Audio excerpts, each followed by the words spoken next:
Port-au-Prince, image du passé, vieille de 60 ans, image en noir et blanc. Mais ce n'est pas pour vous habituer à un travail de deuil. Ces images veulent surtout montrer le changement et la permanence. De quoi est faite une ville, dans son épaisseur, sa fragilité ou sa force. Question essentielle qu'on se pose, qu'on a envie de poser en regardant les images effacées dans notre souvenir. Le palais national d'une blancheur impeccable, la cathédrale de Port-au-Prince d'un rose bonbon à croquer. À Port-au-Prince, nous avions la rue à portée de la main. Chaque passant avait un temps de parole. On vivait dans la nonchalance des conversations. On ne s'engueulait pas.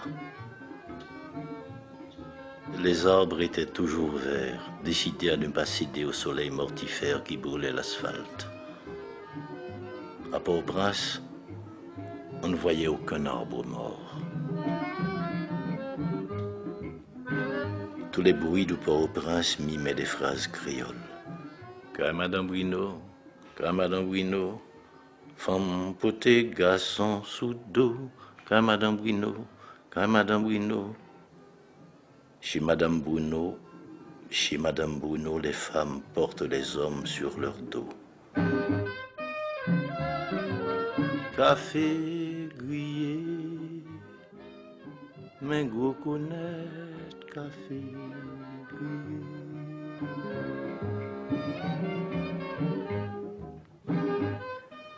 Sous les vérandas, les adultes jouaient aux cartes ou aux dominos.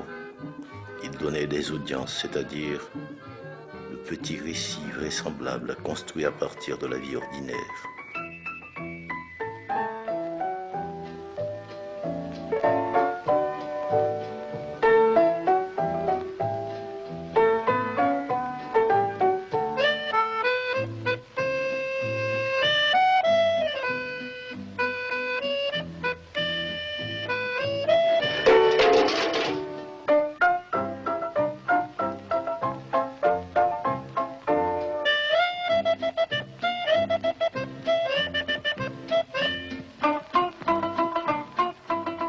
Je viens dans ma ville qui se fait ville parce que chanter, nommer, rêver, nous dit Anthony Phelps.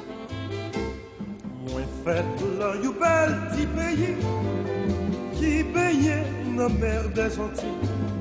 Pays m'si là, oui me révèle, l'est tellement douce, tellement tranquille. Haïti, c'est qu'on s'arrête. Il est très joli, il est très charmant. Yo met bon l'or, met bon diamant. Moi pas besoin de Haïti, Haïti. Moi rêve pour toute la vie. Haïti, maman chérie. C'est l'endroit où moi mourir. Haïti, Haïti. Le soir, les enfants se rassemblaient pour raconter des histoires. Nous apprenions à avoir peur gentiment. Les fêtards dansaient partout dans Port-au-Prince jusqu'au petit matin. La modernité faisait son entrée lentement par les boîtes de nuit et de casinos internationaux où les gens riches acceptaient de perdre. La ville vivait la nuit. Et les néons des enseignes lumineuses donnaient à Port-au-Prince une couleur d'incendie.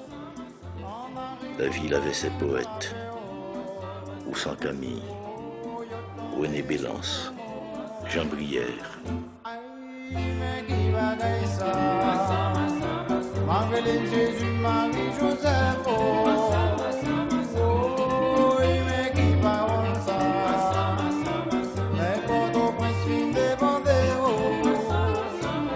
Au matin, le centre-ville de Port-au-Prince, quadrillé comme un caille d'épicier, se laissait voir. Et de lourdes voitures américaines traversaient les rues comme des fantômes surpris par le jour qui se lève. Des années 40 jusqu'au début des années 50, Port-au-Prince a été le lieu d'un bouillonnement social, politique et culturel. 1944, arrivé en Haïti d'Aimé Césaire, poète martiniquais, membre fondateur du mouvement La Négritude. Le 24 septembre 1945, l'Institut français d'Haïti, fondé et créé par le docteur Pierre Mabille, allait marquer un tournant dans la vie culturelle et artistique de Port-au-Prince.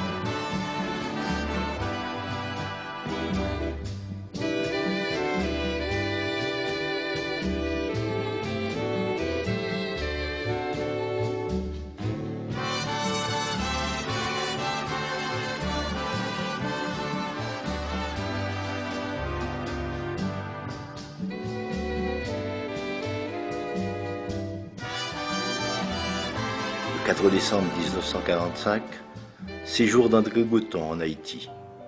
Poète, théoricien, ami de Pierre Mabille et chef de file du mouvement surréaliste, il est accompagné du peintre cubain Wilfredo Lam.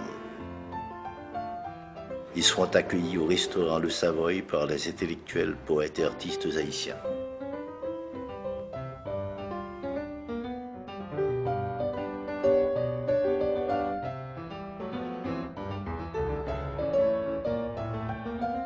André Breton, dans son discours au Savoy, nous dit ceci.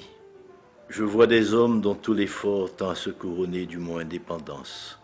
Et je sais aussi qu'en France, comme dans les pays plus lointains, ce beau mot d'Haïti évoque aussitôt, sinon pour tous, des épisodes bien précis de votre histoire, du moins une volonté d'émancipation qui ne s'est jamais démentie. Ce beau mot d'Haïti a pris à plusieurs reprises des accents si pathétiques que dans l'esprit de tous ceux qui méritent de penser, il s'est gravé pour toujours. C'est un petit mot dynamique du petit nombre de ceux qui partent en avant. 1946, chute du président Elie Lescaut. 1949, célébration du bicentenaire de la ville de Port-au-Prince sous le gouvernement de Dumarsais-Estimé. La vie culturelle reprend ses droits. Échanges, rencontres, manifestations de danse, de théâtre, de poésie. L'Institut français quitte ses anciens locaux de l'avenue Charles Sommer pour se reloger au pavillon de France, construit à l'occasion de la grande exposition internationale de 1949, où il poursuivra ses activités jusqu'en 1999.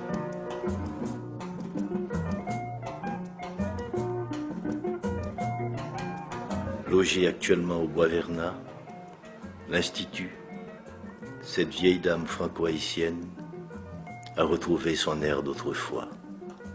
Elle semble même prête à s'accorder aux promesses du tricentenaire de cette ville, Port-au-Prince, qu'il a vu naître.